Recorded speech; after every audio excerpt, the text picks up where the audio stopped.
Overpowered S-rank tank gets kicked from the hero party after pretending to be an F-rank failure. Rude is the tank in the hero's party who was born with 9,999 exodermis. This exodermis can either be used as a shield to absorb damage or as fuel to use skills, and if they ever exhaust their exodermis in battle, they could take fatal damage and die. In this world, everyone gets their skills and exodermis from divine power. Usually, people's exodermis can be increased over time, but Rude is the only one who cannot improve. But due to his exodermis count and skills, he's considered the strongest tank in the world. However, Rude has been having a problem lately. The hero party has been failing their labyrinth raid attempts because Rude's exodermis are being exhausted for no reason. In their latest attempt, they were raiding a labyrinth where they had to face an earth golem.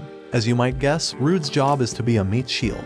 He forces the monsters to focus on him and blocks the attacks for his teammates. After another failed attempt, Rude is back at the Adventurers Guild thinking about being reunited with his younger sister. Nin, the Saintess, and his party member wakes him up, telling him to stop having a sister complex and making a scene. The girl is clearly interested in more than friendship, but Rude refuses to focus on romance. He explains that his sister, Manisha, has an incurable disease, and for that reason, his main focus right now is to find the secret treasure of the labyrinth that can grant any wish. Yet, he knows that is almost impossible to find due to their latest raid's performance. Nin tries to cheer him up, explaining that their failures aren't because of him. She still finds it strange that his exodermis were exhausted despite Rude not taking any damage from the earth golem. Still, Rude admits that they've always been failing because his exodermis are exhausted every time they enter the labyrinth. He apologizes to her because he made her job as a healer a lot harder, but she admits that she can only do her role because he always protects her. She cheers him up, saying that he's the greatest tank in history due to his exodermis count. Suddenly, the hero Kiglas arrives as arrogant as your typical neighbor. Kiglas apologizes for being late, explaining that he was recruiting people for their party. Nin greets the twins Lilia and Lily,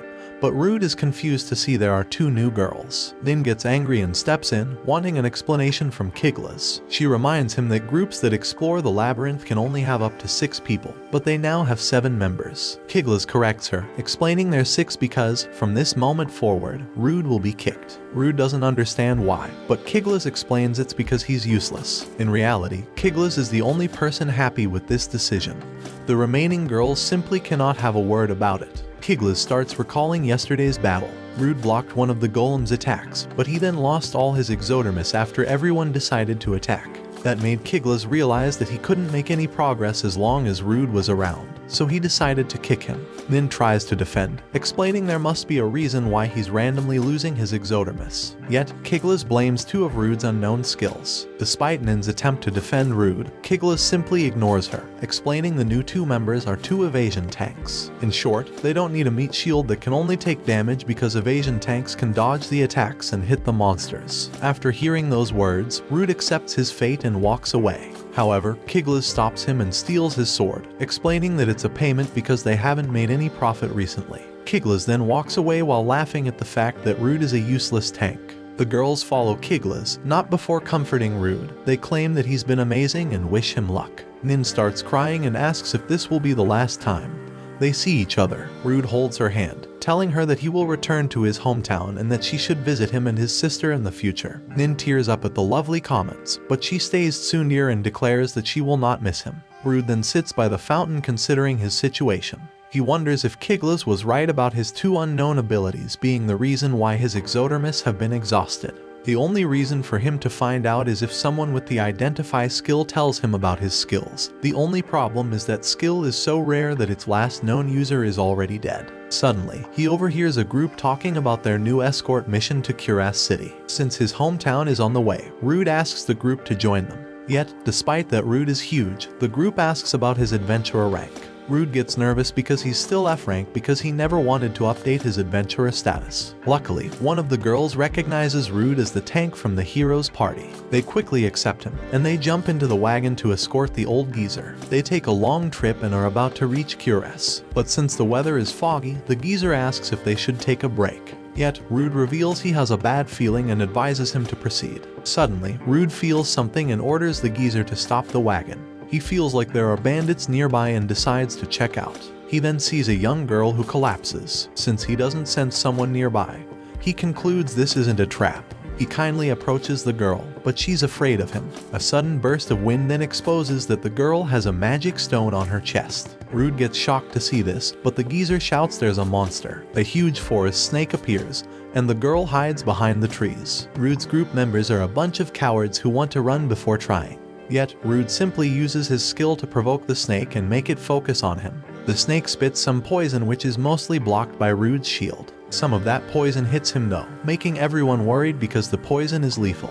Yet, Rude explains that he has a skill that makes him immune to every status effect. He tells the group to attack while he distracts the monsters, but they hesitate. As a result, the snake knocks Rude against a tree, making him unconscious. An image of his sister crying while calling for his name comes to his mind. His parents had abandoned her because of her condition. They wanted to take Rude to another place and raise him, but Rude ran away from them to stay with his younger sister. Rude then opens his eyes and gets up, promising that he won't let his life end here. He then motivates the group to pick up their weapons and fight, because he, the most powerful tank, will make sure they don't get hurt. With this new motivation, the group follows his commands and combine their powers to defeat the snake. After the battle, he tells everyone to dissect the snake while he checks on the girl. He realizes that she was running from that snake and asks where she is heading. But since she has nowhere to go, he invites her to come with him. The girl gives in to hope and accepts. Rude thinks she needs some clothes though, but the old geezer decides to give her a dress because Rude managed to protect him. While she changes clothes, the geezer thinks if she's a slave who escaped. Yet, Rude she isn't because she doesn't have a collar. In fact, he knows that she's a homunculus. However, generally serve humans as slaves and don't travel alone. This girl is obviously a mystery, but Rude chooses to take care of her for the time being. The next day, Rude abandons the others once they arrive at their objective, but the group wants him to join them. Rude refuses to, explaining about his sister's situation and his goal to find the labyrinth's treasure. The group mentions that treasure can grant any wish, and it's even capable of creating a homunculus. However, they also reveal they don't like homunculus because they look scary as they don't show emotions. Rude notices this conversation is affecting the girl and interrupts them to say goodbye. While walking towards Rude's hometown, he introduces himself and finds out she doesn't have a name. Rude names her Luna after finding some Lunafia petals fluttering around everywhere. Despite her initial reaction, she ends up loving the name. While camping during the night, Luna notices some wolves ready to attack them, but she quickly eliminates all of them. This validates Rude's suspicions. Luna is an illegally made homunculus. This was evident when she displayed the volition and emotions that other homunculi lacked. But she is also capable of fighting. According to the law, illegally made homunculi must be destroyed, yet he decides to protect her due to her terrified expression, which reminds him of his younger sister. He gets curious and asks why Luna didn't defeat the forest snake given her strength. Luna explains that she is proficient in magic but lacks any melee skills. This astounds Rude, who concludes that she must just be able to copy the effects of skills. After being asked about her skills, Luna reveals that she has the Identify skill. Rude is shocked and explains she's the only person in the world with that skill. He uses this chance to ask if she can use her Identify his skills. Luna holds his hand and reveals that Rude has 4 skills. One is Healthy Body, which renders him invulnerable to status effects, improves his natural healing, and makes his body as sturdy as possible. Then there's Provoke, which can draw an enemy's attention to himself. Rude already knew about those 2. Luna then reveals that his 3rd skill is Life Conversion. This skill allows him to convert all the damage he has taken into strength. Rude realizes that he couldn't use this skill before because he didn't know what the skill does. Luna then reveals his last and ultimate skill. It's the Shield of Sacrifice. In short, this skill forces him to absorb the damage his teammates take. This allows him to protect his allies, while also increasing everyone's toughness. This makes Rude realize that he is losing his exodermis because he was absorbing everyone's damage. Rude laughs because he has been worried about his undiscovered abilities for a long time. But he never expected it to be so simple. As they approach his hometown, Rude feels happy because all his skills are made to protect his friends. And now, he can face his hometown with his head held high. Rudd and Luna arrive at the peaceful town of Avansir, and they are greeted by Milna and Phil. Milna runs up to Rudd and attaches herself to him like a leech, but Phil peels her off. She tells Rudd they weren't expecting him to be back so soon. Rudd asks them what they are doing around the town, and Milna tells him she came to get a hammer for her vocation while Phil was on patrol. Phil tells Rudd his sister is doing very well since she checked on her. Rudd tells her he can only go on adventures because he knows townsfolk like her are watching over his sister. Milna notices Luna standing behind Rudd and she asks him who she is. Rudd tells her he met Luna during his adventures, and since she didn't have any place to stay, he took her into his custody for the meantime. Milna and Phil introduce themselves to Luna. Rudd and Luna head home, and when they arrive, they go into the house. Rudd tells Luna his sister may be sleeping, so they need to be quiet so they don't wake her up. The sweet aroma of a freshly prepared meal passes Rudd's nostrils, and he recognizes it as his favorite tomato dish. Manisha walks out to welcome him with some strands of her hair standing on end and bobbing about. She asks Rudd who Luna is, and he introduces Luna to her, explaining why he decided to bring her along with him. It has been so long since Rudd set his eyes on his sister, and he thinks she still looks as cute as always. Manisha welcomes Luna to their home, and she directs them to the dining table to have their meal. She goes back into the kitchens and dons her apron. She tells Rudd she's preparing another portion of the tomato dish, and Rudd tells her to take it easy since her body is so frail. She tells him she's feeling perfectly good, so she'll be alright. Rudd offers to lend her a hand, and she tells him she'll appreciate that. Luna asks Rudd about Manisha's hair, and he tells her it's Manisha's unique ability. Manisha's hair moves according to her mood. Rudd asks Manisha if her skill helped her to predict that he will be coming home. She tells him it's not that straightforward, but he tells her he's just so happy she prepared his favorite dish. Manisha starts chopping up the tomatoes, and she asks Rudd to lend her a hand. They finish preparing the meal, take it to the dining table, and sit down to have it. Luna picks up her spoon to have some sauce, and Manisha points out that she's holding the spoon at a peculiar angle. She apologizes and sits on the floor, telling Manisha she's only used a spoon a few times. She remembers when she tried to use a spoon while she was with a group of lost children in the forest, and it didn't go so well. She apologizes to Manisha once again, and she tells her she would do better. Manisha walks up to her, telling her there's no need to apologize. She takes hold of her hand and teaches her how to hold a spoon properly. She tells her she'll teach her how to use the spoon step by step, and Luna thanks her. Rudd and Luna teach her other things like reading, cooking, and cleaning, and she acquaints herself with everything after some time. One day, she prepares breakfast for Rudd and Manisha, and they're pleased with how much she prepared all by herself. They take a spoonful of the meal, and they're delighted by the taste. Rudd is impressed at how Manisha was able to master the fundamentals of life in just a few days.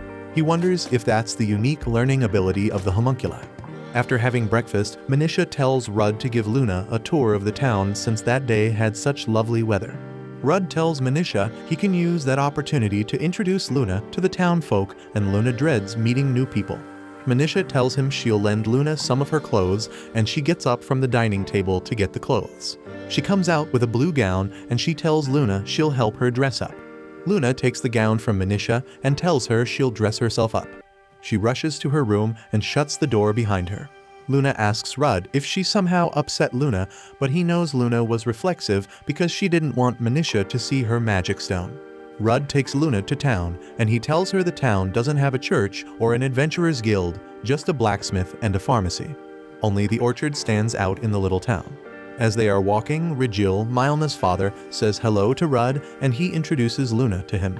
Rigil welcomes her to the town. Rudd tells Rigil that he lost his magic sword, and he asks him to help him make a new one. Rigil tells him he will make a super sword for him in the shortest time possible since he made a special request. He tells him he'll solicit help from his daughter to make the process faster, and Rudd tells him he'll come back for it. Rigil tells him to show Luna the green magic garden before they leave. Rudd takes her to the garden where magic greens are growing. He tells her the vegetables are cultivated by magic, so their harvest isn't restricted by seasons, and they have a high nutritional value. Some kids walk up to Rudd praising him for getting a girlfriend.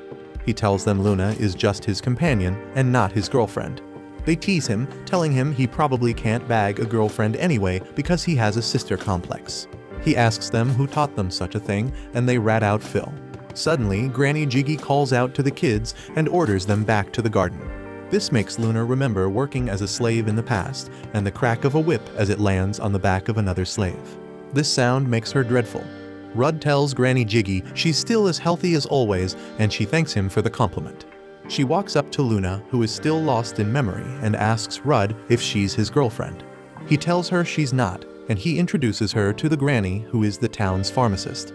She made a lot of drugs for Manisha to get better. Granny Jiggy tells Rudd Luna reminds her of how Manisha used to act when she was younger. She tells him she wishes she could do more to help Manisha's situation, but medicines are not enough to cure the root of her illness. Rudd tells her she has done more than enough to make their lives better. Granny Jiggy tells Luna to come by the pharmacy if she ever needs help because she takes all children like her own. She asks Luna if she would like to join her to harvest some spinach. Some adventurers call out to Rudd, praising him for finally getting a girlfriend and getting rid of his sister complex. Granny Gigi takes Luna to the magic field and teaches her how to harvest the magic vegetables. She enjoys herself, and at the end of the day, she has a basket full of vegetables. As they are heading home, Rudd apologizes to her about the gossip going on in the town, and she tells him she doesn't mind. He tells her it's because she's so cute, people can't help but fawn over her. She's shocked by this compliment, so Rudd asks her to try some of the magic vegetables they plucked to ease the tension. She takes a bite and tells Rudd it tastes good, and Rudd tells her everyone in the garden will be glad to hear she likes it. Rudd tells her he likes Avansir compared to other towns because it's a small and quiet place. He asks her what she thinks of the town, and she tells him the people are kind to her and she's happy to be in a nice place. She tells him she would probably be very happy to remain there forever. Suddenly, she grabs Rudd's hand and places it on her chest. She asks him if he can feel anything, and he tells her he can feel a magic stone. She draws back her robe to show him the stone and tells him she's not human. She's a combat-type homunculus developed by a neighboring country. She apologizes to Rudd for keeping the secret from him, but she tells him she was scared she would be destroyed if people find out she is a homunculus. She starts shedding tears and tells him she couldn't keep deceiving him after he'd helped her so much. Rudd tells her he's been keeping something from her too. He already figured out that she was a homunculus because he already saw the magic stone. She asks him why he's still helping her, and he tells her he and Manisha used to live in the slums before coming to Avansir. The look in her eyes when he rescued her reminded him of Manisha when they were still in the slums, so he couldn't just leave her alone like that. He tells her though they lived in the slums back then, they wanted to live just like humans. He asks her if she would like to live like a homunculus or like a human, telling her to answer honestly. She tells him a homunculus living as a human is just wishful thinking. Rudd tells her no rule says a homunculus can't live as a human. He tells her he has been raiding labyrinths searching for the treasure containing a cure for Manisha's illness. He tells her since they both have unattainable goals, that inevitably makes them the best of friends. He extends out his hands to her, and Luna thinks about the people and things she has experienced since coming to Avansir. She concludes she can live as a human if she remains at Rudd's side. She tells him she wants to live as a human, and they shake on it. They return home, and Luna tells Manisha she has something to talk to her about. Rudd asks her if she's sure she wants Manisha to know, and she tells him she doesn't want to keep secrets from people she cares about. She tells Manisha she's a homunculus and apologizes for hiding it. Manisha asks her if she would like to be her friend regardless, and Luna hugs her to seal their friendship. She tells Rudd he hasn't changed because he always reaches out his hand to help others despite their looks. The next day, Rudd and Manisha join the other townsfolk to clean an estate. After the cleaning, Rudd thanks Manisha for lending them a helping hand. Manisha comes into the room and tells everyone she made tea. A stampede ensues and Rudd joins the race, making sure to be the first to drink it. He empties his cup, telling Manisha her tea tastes great, especially when he's the first to drink it. Phil tells him his sister complex never ends, and he tells her to stop using such words. Rudd asks Manisha how she's feeling after helping with the cleanup, and she tells him all she did was make tea and he shouldn't worry too much. She tells him she doesn't want to be a burden to him, even if her body is frail, and he tells her she's never a burden. Rudd's friend asks him for a sparring session since they are done with the cleanup. He gets an idea and asks them to wait till after he spars with Phil.